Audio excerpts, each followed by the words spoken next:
Hey, welcome back to Advanced Mechanics. We're going to look at our next example using the Lagrangian, which is a simple pendulum of mass lowercase m that's attached to a support mass capital M, and that support mass is free to move side to side. So what we're looking at is a pendulum that typically would normally swing like this, but as it's swinging like this mass could move left or right. So how do we describe the equations of motion for this little mass right here? And the big mass, I guess we could say as well. So we need to see what we have first. We have a radius r right here. We have an angle theta right here. And what can we do about the energies that are involved here? So this mass is going to experience a linear acceleration because this thing is moving forward or backwards here.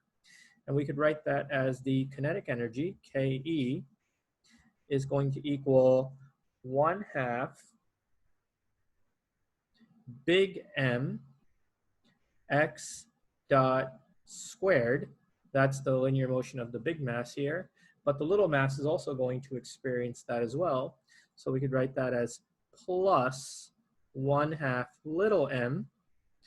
And I'm going to put this in parentheses here as x dot, which is the same velocity as the big mass. But in addition to that, it also has a tangential speed going side to side because of the pendulum. And we could write that as plus r times theta dot, which is the tangential velocity. And don't forget to square everything. So we have that term right there. And then we can clean this up a little bit, and I'm going to write it like this. The kinetic energy is going to equal 1/2 mx dot squared plus 1/2 m lowercase. And we have to distribute these two. Remember, these are vectors here, so you want the velocity that's in the same direction as the velocity tangential going that way. So to do that, it's going to be a dot product when you distribute the x and the theta together. And whenever you do the dot product by itself, then the angle is going to be 1. So we don't have to write cosine theta for those terms. What do I mean by that? Well, we distribute x by x, so that's going to be x dot squared plus, we multiply these two together, that's going to become r squared theta dot squared. Great. And then we're going to multiply these two twice because you add them together. That's just how you FOIL. And that's going to become a 2r theta dot x dot. But because x and theta are, they don't have to be in the same directions, we're going to have to put this dot product variation, which is cosine theta, the angle between them. So that's that. Okay. So this is our equation of motion here, and I don't have to square, I already squared it. It's in there. For the kinetic energy, I shouldn't say equation of motion. This is the kinetic energy of our system. What about the potential energy? So I've quickly already done this. I've defined the potential energy gravitational at this height right here to be the minimum. So anything below that is going to be a negative value. We can say that the potential energy, U, or PE, I guess, whatever you want to call it, is equal to negative mg r sine theta. Okay? Oh, not sine theta. That should be cosine theta. And the reason why it's cosine is because this is our angle theta. This side is the adjacent. So this height right here would be r cosine theta. Okay? And maybe I should write that down just to be explicit about it. So the height from here to here, the height from here to here is just r cosine theta. And you want to put it negative because this is the minimum potential that I've defined it to be. So now that we have our kinetic and potential, we can now put it into our Lagrangian equation. And the Lagrangian is going to become L equals minus T, or T minus U. And therefore, L is equal to the kinetic energy minus potential energy And we could write that down really quickly. That's going to become, I'm going to move a little bit so we can see it all. This term right here, and that's 1/2 big M x dot squared plus 1/2 little m x dot squared plus r squared theta dot squared plus 2r theta dot x dot cosine theta. Yes. And then minus goes away, so it'll be plus mgr cosine theta. So there's our Lagrangian, and now we can put it into the Lagrangian equation. It's going to depend on both x and theta, so we have to write two equations of motion for this. This is where I would tell you, be careful, because it's very easy to make mistakes here. So which one am I going to do first, and which color would I use? I'll use red. We don't normally use red very often in physics, except for grading your test. So let's see here. What is dl? What is dl over dx equal to? Let's go to our Euler-Lagrange equation here. No x here, no x here, no x here, no x here, no x here. So there is no. It's equal to 0. Well, that was pretty easy. Good. How about the partial of the Lagrangian with respect to x dot?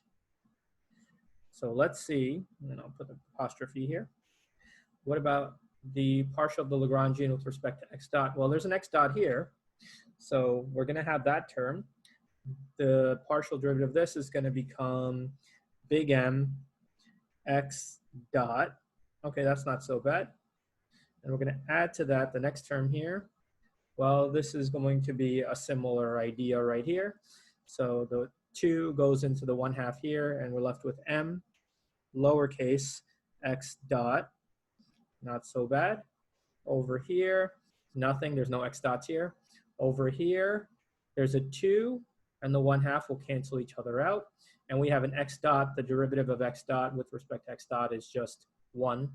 And we'll be left with m times 2r theta dot cosine theta. So I'll write that as, oh, not 2. The 2 canceled out. Don't make that mistake. The 2 here and the 2 here will cancel out. So we'll be left with little m r theta dot cosine theta. So that's the derivative with respect to that. And you got to make sure you multiply the 1/2 m there. Okay, so there, we're done with that. What about over here? Is there a x dot here? There's no x dot here. So that's it. That's what we have. And now we have to take the time derivative of this. So this will be d over dt of the partial derivative with respect to x dot. And boy, I got to be careful here, especially with this one. This looks like it's going to be a product rule. So the first term's pretty easy. The time derivative of that is just going to be big M x dot. Great. How about the second term, or x double dot now, because it's the time derivative. Then the second one is going to be plus little m x double dot. Great. So we don't have to do anything there. And then this one, you're multiplying this term by this term. It's a product rule. So the MRs we can factor out first. MR can get factored out, and then we're going to take the product rule of these two. So what I'll do is I'll leave cosine theta alone first and take the derivative of theta, which is going to give us theta double dot cosine theta. And then what I'm going to do is I'm going to leave theta alone and take the derivative of this. So the derivative of cosine theta is negative sine. So we're going to write negative theta dot, because I'm leaving that term alone, multiplied by sine theta. And it's negative sine theta because the derivative of cosine is negative sine theta. And when you take the derivative of this with respect to theta, you also have to multiply it by the second derivative of this, which is going to be or I guess the first derivative of this. So it'll be, how do we say this? How do I say it? Chain rule, I guess. So it'd be cosine of theta is minus sine theta times theta dot, or the derivative of theta.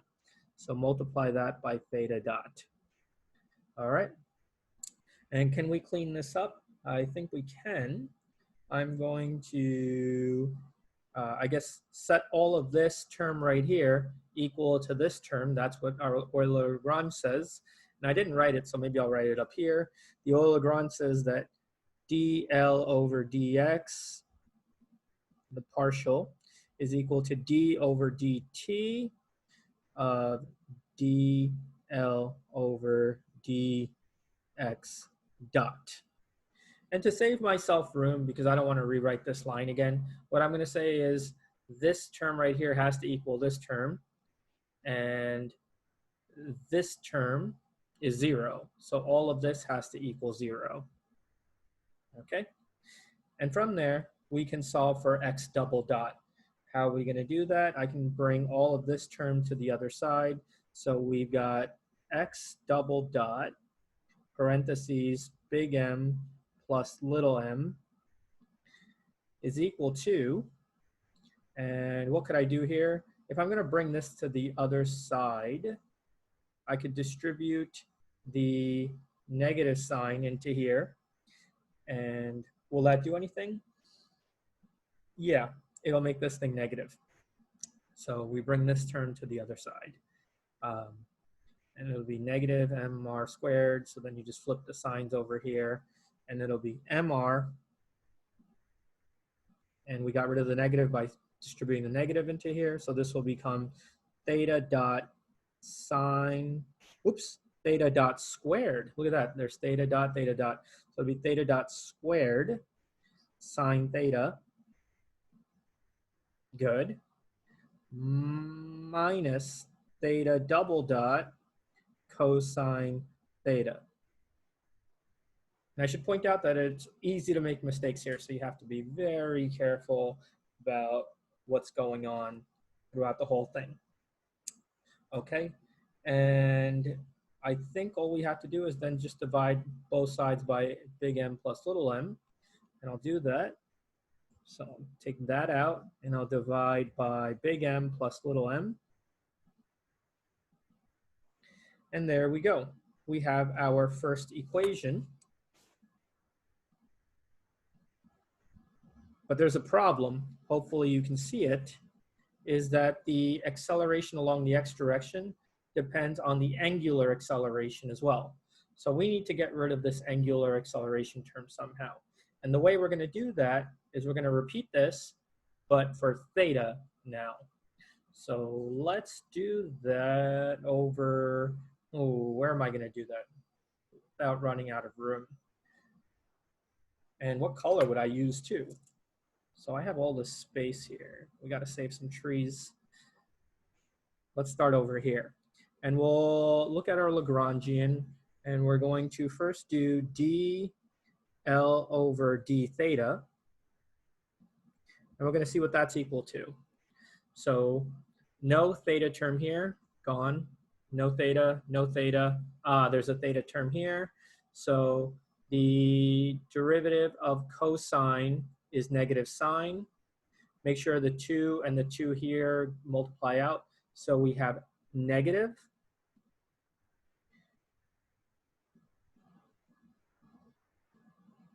m x dot theta dot times r sine theta minus, so wait, that's what we have here. So taking the derivative of this, multiplying it by 1/2 m, that's what we get. And that's it for all of this. Then over here, we have another cosine theta. So that's going to become minus sine theta.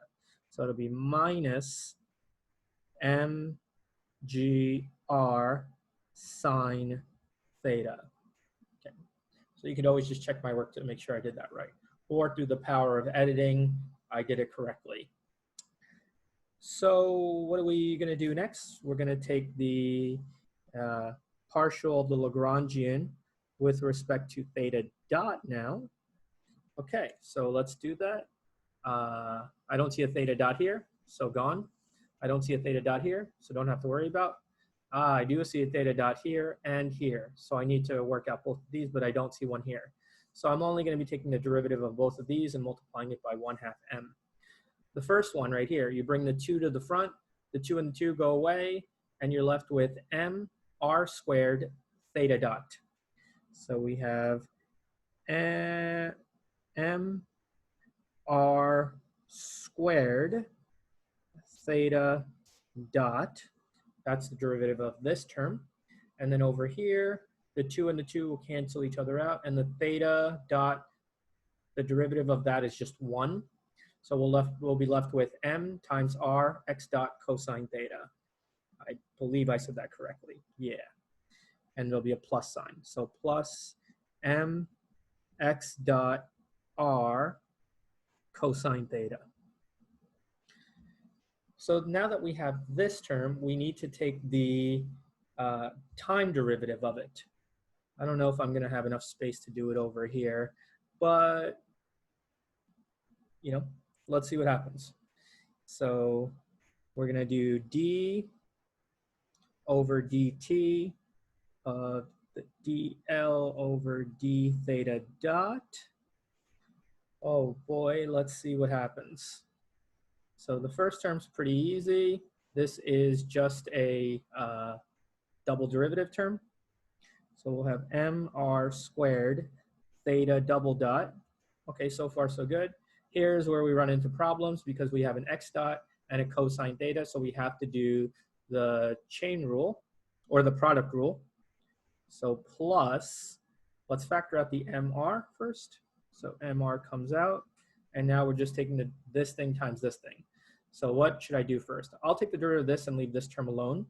So that becomes x double dot cosine theta. And then we're going to add to that. Now I'm going to leave the x dot alone and take the derivative of cosine theta, which is going to be negative sine theta, negative sine theta, and then you got to multiply it by theta dot. There we go.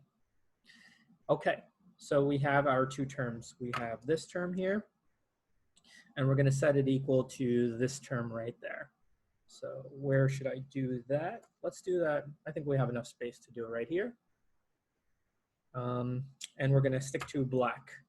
So let's write it all down.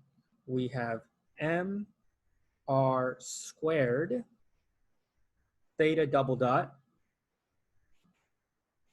plus mr x double dot cosine theta minus mr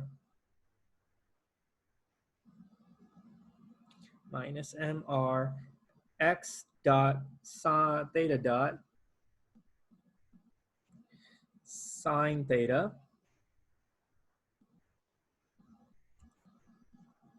And then what else do we have? That's on one side of the equation. So what I've done is just distributed the mr into here and here. This is the equation we get. And we're going to set this equal to that term right there.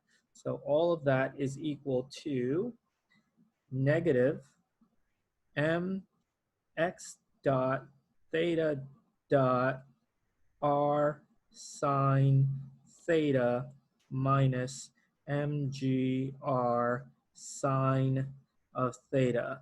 And let's see if things will cancel out.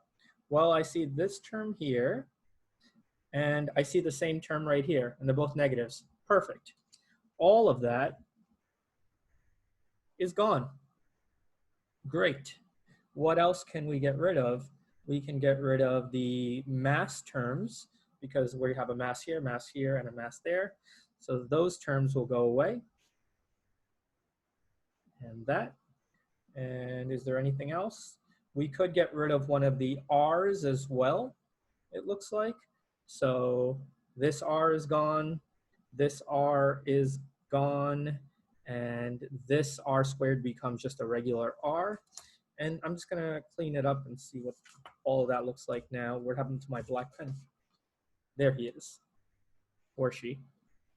So we have r theta double dot plus x double dot cosine theta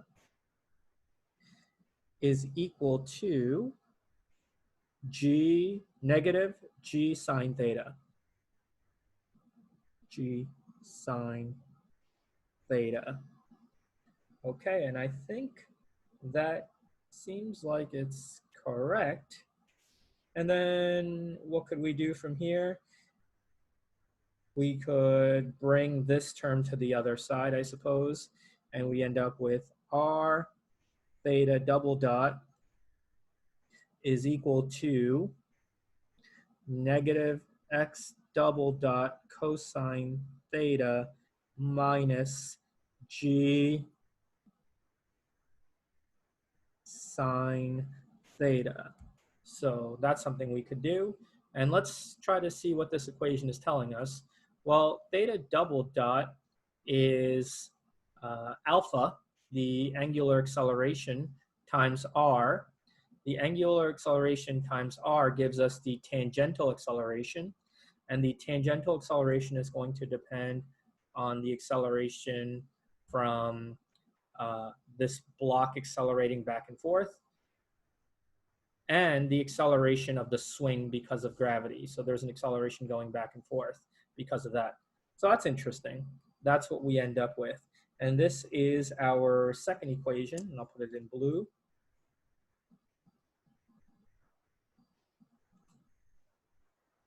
And what we need to do next is solve for these two terms. I don't want x double dot and theta double dot in the same equation. So I'm going to get rid of them by doing a substitution. Let's do that right now. Okay, so here are my two equations of motion. I've changed it just a little bit. I distributed the mr into here and here. And for this one, I divided both sides by r. And so these are my two equations of motion. So what am I going to do? I'm going to now do a substitution. I'm going to substitute this term into here, so that way we can get rid of the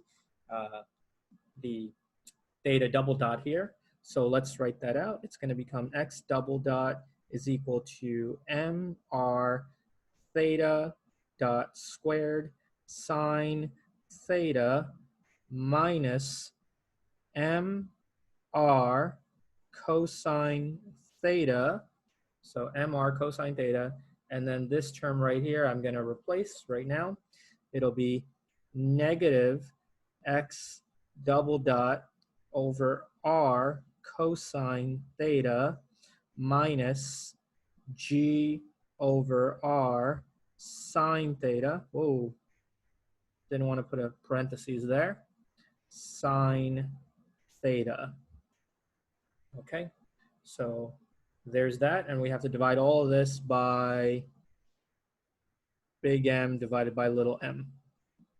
So that's what we got, and can we clean this up a little bit? I think we can. What we need to do, though, is to bring all the x terms together, and we can clean it up a little bit as well. There's an r term here, there's an r term here, there's an r term here. Those will go away. There's a negative here, which will make this positive and positive. So cleaning this up, we will get x double dot is equal to mr theta dot squared sine theta, a minus minus, so it's a plus, plus m x double dot. Remember, the r's will cancel each other out, and maybe I could just put that there now. So there's no more r's. So we have m cosine theta times this term right here. So we will end up with the cosine squared theta, it looks like. Cosine squared theta.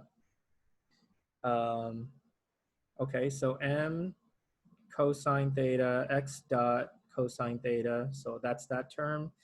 And then we're going to distribute the m cosine theta into this term as well. So it'll be plus g times m, so mg, a cosine theta sine theta, or sine theta cosine theta. And I think that is correct. And we can multiply both sides by big M plus little m. So that way we don't have to have that in the denominator. So this is what we have. And I'm going to take this term right here, bring it to the other side. So that way I can FOIL out or factor out the x double dot. So I'll bring this term to that side right there, and it'll be a negative. Keep that in mind. So we will get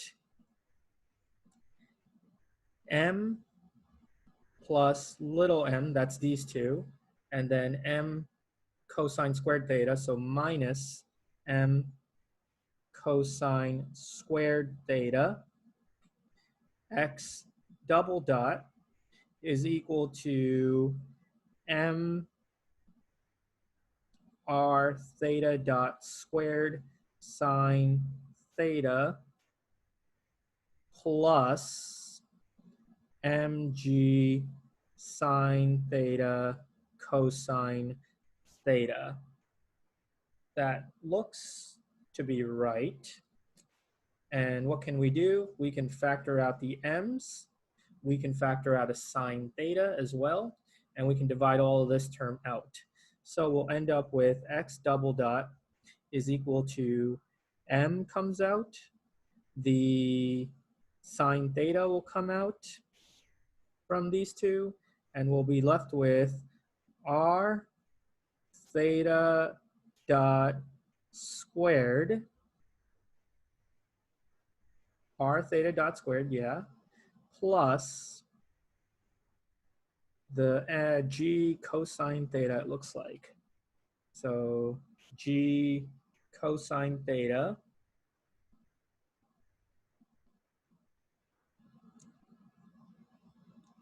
do I have that correct? Sine theta cosine, yeah. So g cosine theta, and we can divide everything by m plus little m minus little m cosine squared theta. Okay, let's see if our units are somewhat correct here. So over here, we have a mass term. Down here, we have a mass term. So the masses will cancel out, great. And then over here, r times this, it's just w squared. This right here is the, looks like the centripetal acceleration, because it's r times omega squared. So we have the centripetal acceleration, and then we have another acceleration. So an acceleration combined with some acceleration gives us an acceleration. So this looks to be correct. Good. So we have x is equal to all of this term right here. And then what we're going to do is we are going to solve for theta double dot, because now we don't have the angular acceleration on this equation anymore. We're going to go over here, and then all we'll do is substitute this in for x double dot, and then we should be pretty much done. So let's see here. We have theta. Where can I write this down so you can see it? And we'll use a different color. Theta double dot is going to equal negative, let's see. So we have negative cosine theta over r, cosine theta over r, and then the x double dot is all of this nonsense right here. So I'm just going to put it like that to save myself space, minus g over r sine theta, okay? And then what can we see? Well, there's a sine theta here, which is going to be inside of here. And there's a sine theta here. There's a negative 1 over r, negative 1 over r. So those terms will get factored out, and we will get theta double dot is equal to negative sine theta divided by r, which gets pulled out, and we are left with the first term, which is going to be what's left here. We're going to have a cosine theta and that everything else here except for the sine. So it'll be m cosine theta, m cosine theta, parentheses r theta dot squared plus g cosine theta, close the bracket there, divided by big M plus little m minus little m cosine squared theta. Okay, so this is the stuff in the parentheses, and then we have to subtract from it minus, well, what's left? We pulled out the minus sign over r, so we're just left with g here, minus g. And those are my two equations. I bet we could probably clean this up a little bit if we wanted to, but I think it's good enough the way it is. So here we have the linear acceleration, which isn't dependent on the angular acceleration. And then over here, we have the angular acceleration, which doesn't depend on the linear acceleration of the object. So those are our two equations that we can use to solve for the equations of motion. And just to remind you how you solve for the equations of motion, you know, this is a differential equation here. And this is a differential equation right here, because you got the theta double dot and then theta right here. Although over here you don't have an x dot dependence, so this is kind of interesting. If we assume that there's no angular acceleration here, then this just becomes a linear acceleration problem. And you should be able to solve this one actually using the equation, what is it? I'll just write it really quickly because I still got some time left over. We know that x double dot is the same as the acceleration, but the acceleration in this problem looks like it's going to be dependent on both time and theta. So it's going to be dependent on theta and time.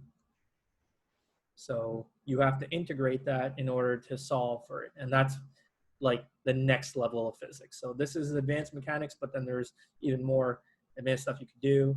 I would just say put that into some sort of program like Mathematica or something, and then it'll spit out what the image would look like. Okay, so there we have it, and I'll see you in the next lesson. Adios.